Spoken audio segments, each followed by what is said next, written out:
First off, we're going to give all praise, honor, and glory to Yahweh, who the world ignorantly calls God, in the name of his only begotten Son, Yahweh Shai, who the world ignorantly calls Jesus Christ, for giving us a deeper knowledge of the scriptures. We could have a ridiculous understanding when it comes to the scriptures, but instead we are repentant and know the doctrine of the Bible. That's what the Israelites stand on. Okay, you so-called Black, Hispanic, and Native Americans need to stand on what the Bible actually says and quit letting the pastor exploit your ignorance. The purpose of this video is to teach you that words in the Bible have a major significance to them. You can't just read over them and just go about your business. That's not how you conduct yourself when it comes to the scriptures. It has an esoteric meaning that some preachers know about, but it's more beneficial to them if they exploit your ignorance and play on your ignorance. Some of them set up to keep you in the dark, but these words in the Bible have a more significant meaning, and I'm gonna prove it to you. So first off, we're gonna understand what Samuel said in the book of 1 Samuel chapter 12 verse 23. And this is what Samuel said. He said, "Moreover, as for me, God forbid that I should sin against the Lord in ceasing to pray for you, but I will teach you the good and the right way." So Samuel is going to teach the Israelites the good and the right way. So let's see what good and right is, because a lot of people don't know that all the prophets in the scripture had the same understanding of the Bible. Nobody contradicted the prophets that came after them or the prophets that were before them. Everybody was on one accord. So we're gonna prove what good and right is with the book of James chapter 4 verse 17, because James, you'll see, gonna say the same thing as Samuel said. All right, let's get there. After Hebrews, you got James. Booyah. The book of James, chapter 4, verse 17. "Therefore, to him that knoweth to do good and doeth it not, to him it is sin." So, apparently, good means God's law. Because if you break God's law, that's sin, according to the book of 1 John, chapter 3, verse 4. So Samuel said he gonna teach you the good and right way. So according to James chapter 4 verse 17, Samuel in 1 Samuel 12 verse 23 is gonna teach you God's law. Okay, we're gonna get John right quick. The book of John chapter 3 verse 4 says, "Whosoever committed sin transgresseth the law, for sin is the transgression of the law." James 4 verse 17 says, "Therefore to him that knoweth to do good and doeth it not, to him it is sin." So sin is the transgression of God's law. So if you sin, you're not doing good, like James said in James 4 verse 17. Okay, you're not doing good. But Samuel said he gonna teach you the good and the right way. Okay, you gotta learn how to do things right. You got to learn how to do things in a righteous fashion. You got to keep God's law. And that's good. God's law is good. If you don't do good, like James said in 4 verse 17, that's sin. Okay? And in 1 John 3 verse 4, "Whosoever commits sin transgresseth the law." It all makes sense. You just got to know how to rightfully divide the word. Okay? We're gonna get what righteousness is, because Samuel said, "I'm gonna teach you the good and the right way." But Paul said the same thing that Samuel is saying. Okay, the book of Romans chapter 10 verse 2. We're gonna start at verse 1. "Brethren, my heart's desire and prayer to God for Israel is that they might be saved." So Paul is only praying for the Israelites to be saved. That's Paul's prayer to the Most High God of Israel. So we're going to get that out the way. It's not a universal thing to be saved. It's not international. It's not all inclusive. Verse 2. For I bear them record that they have a zeal of God, but not according to knowledge. So we're going to come back to that word knowledge in a minute. Don't let me forget. Verse 3. For they being ignorant of God's righteousness and going about to establish their own righteousness, have not submitted themselves unto the righteousness of God. So let me show you how you don't submit yourself to the righteousness of God and go about to establish your own righteousness. When the Israelites bring out the scriptures that you have to keep God's law, what do churchgoers say? Or what do people that don't want to keep God's law say? They say, well, I have my own relationship with God. I don't have to do what's in here. I can eat what I want to eat because God made all food clean. That's what they say. They think Acts 10, rise, kill, and eat means to just eat a nasty pork chop sandwich because that's what your pastor taught you. He didn't teach you what God's righteousness was. He didn't teach you what good and right meant in the word. Okay, so you going about to establish your own righteousness and not submitting yourself to the righteousness of God. So Samuel said, I'm going to teach you the good and right way in 1 Samuel 12 verse 23.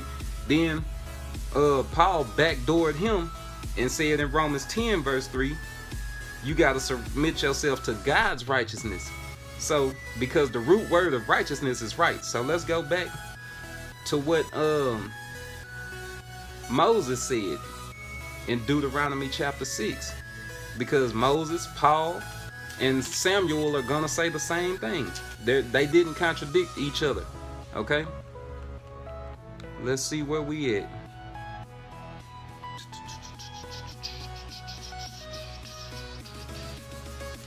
Six. Let me see. Give me a second, family. Okay, where's 6 at? Okay, the book of Deuteronomy chapter 6 verse 25. And it shall be our righteousness if we observe to do all these commandments before the Lord our God as he hath commanded us. So it's your righteousness if you do God's law. That's what the Israelites said after Moses gave them the law. It's our righteousness to do God's law. So the root word of righteousness is right, which Samuel said that's what he was going to teach you. That's the way he's going to teach you, the good and right way, in 1 Samuel 12 verse 23. And that's the same thing Paul said in Romans 10 verse 3. You got to establish God's righteousness and not your own. You got to submit to God's righteousness. What's God's righteousness? It's in Deuteronomy chapter 6 verse 25. So we got righteousness out the way, okay? And we got good out the way because James said, to him that knoweth to do good and don't do good, that's sin. That's good. So Samuel said in 1 Samuel 12 verse 23, I'm going to teach you the good and the right way. So now we know what righteousness mean and we know what good mean. Let's get on this knowledge now. And we're going back to the book of Romans chapter 10 verse 2.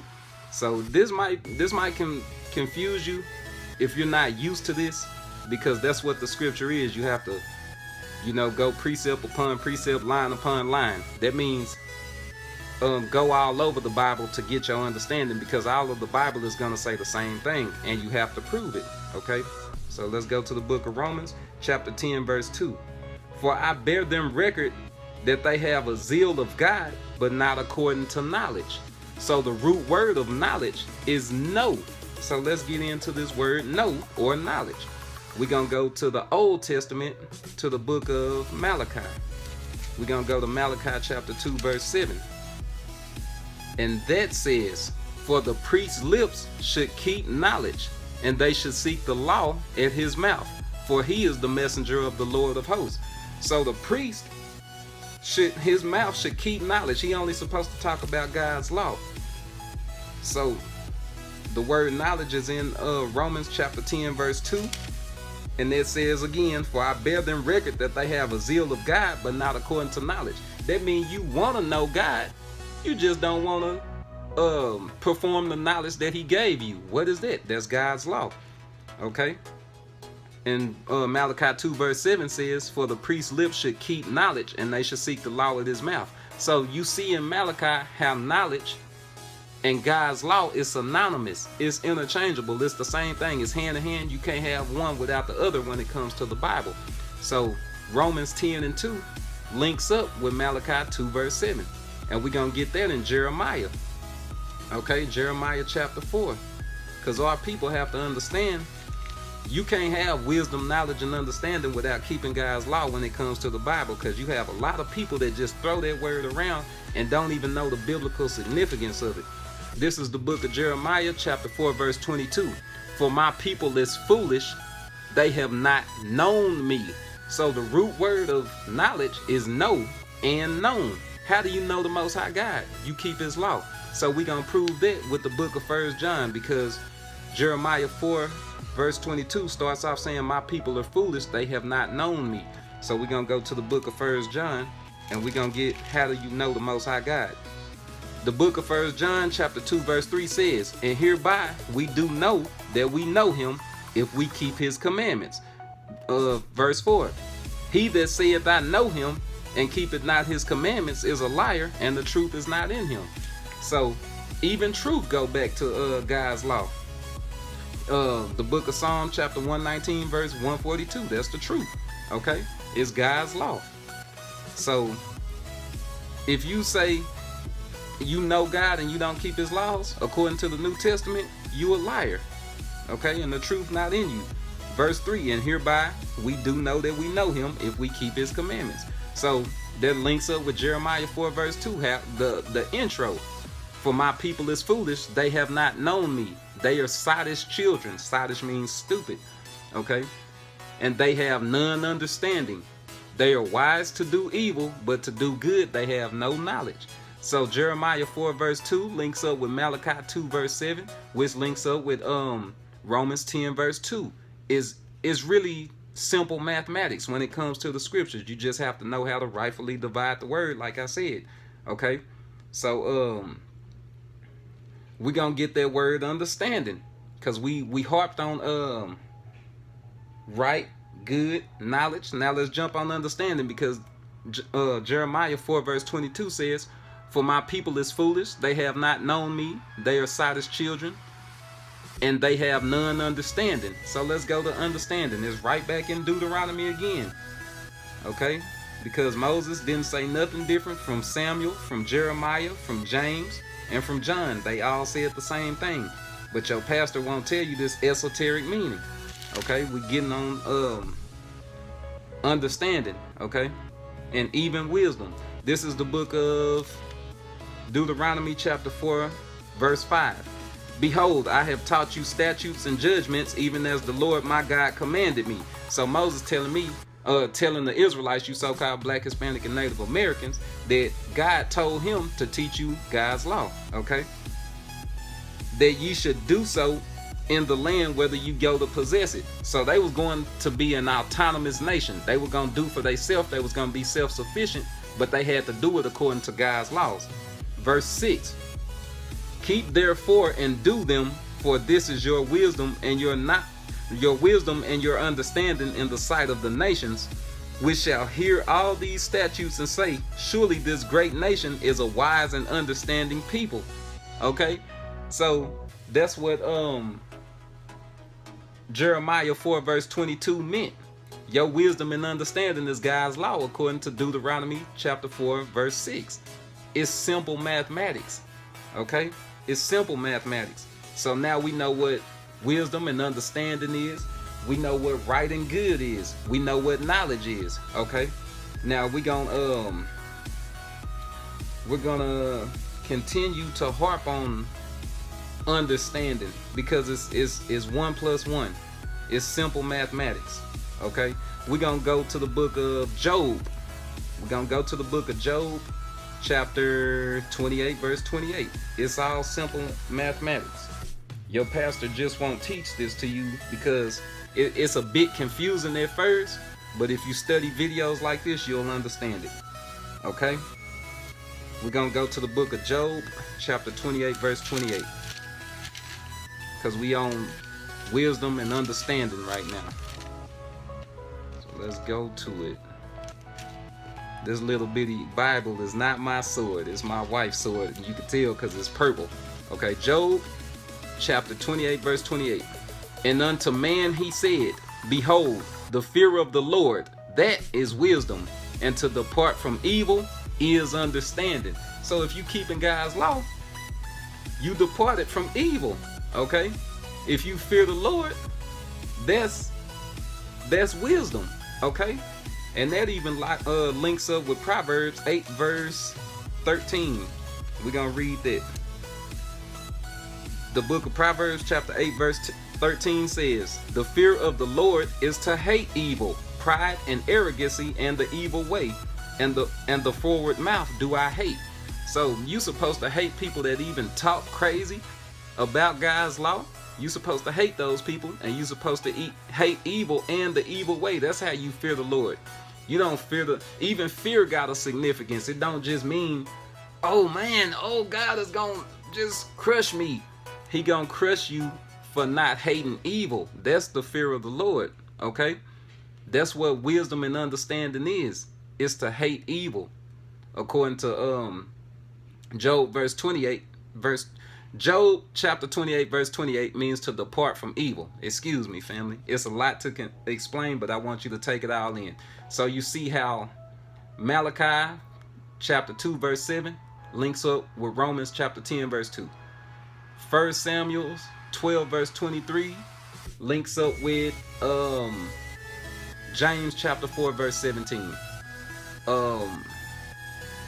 Jeremiah 4 verse 22 links up with Malachi 2 verse 7, and Deuteronomy 4 verse 6.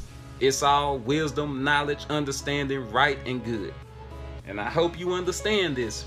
You know what I'm saying? They have their own significance. You have to depart from evil and keep God's law. Okay? So understanding is Romans chapter 10 verse 3. That links up with Deuteronomy 4 verse 6 as well. So I hope you understand these things. I stuttered a little bit, but I did the best I could. I hope you edified, because your pastor is not going to bring these things out for you. They going to roll right past these words, and it will never mean God's law according to them, because they're going to tell you that God's law is done away with. All you have to do is love your neighbor, but love your neighbor is the understanding from the Old Testament. Your pastor exploits your ignorance. So I hope you was edified, and I'm out of here.